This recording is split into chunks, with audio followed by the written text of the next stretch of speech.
soo dhawaada walaalayaal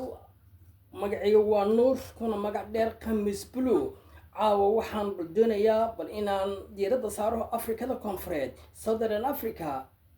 Africans maxay naga aaminsan yihiin Soomaali muhiim laga yaabaa in iskuulku lagu baro balse caawa wax ku sharaxaya waxay naga aaminsan yihiin Soomaalidaan nahay ka bilow waddanka Zambia shacabku dawlad xushmad badan nooma hayaan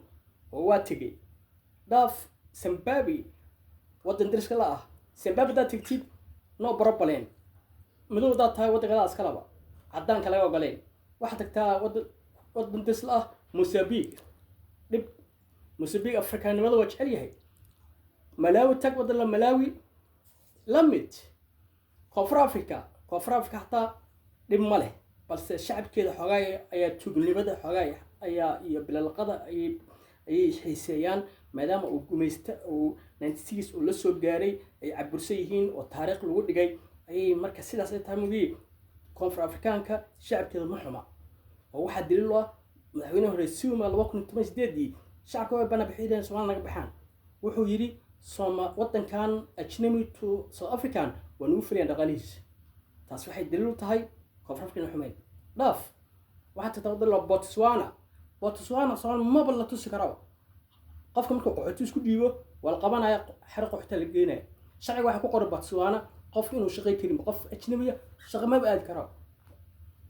katib Botswana waxa tagtaa Angola drisla kaba daranba tarxiil Muqdisho day qabtaan Muqdisho ku soo dhigaya Namibia xogaa waa iska dhaxaad balse waddan wax leeyahay ka gambanaya international law and human rights waa Zambia Botswana Angola Namibia Afrikaanimo badan la tusi karin balse isu soo duub waxa leeyahay in badan Afrikaanimo ka yaqaaneen wadamaas marka laga reebo wadamo kooban sida Koonfur Afrika Zimbabwe Botswana Mozambique and Malawi هما وعن Khamis Blue تايراشيدا thank you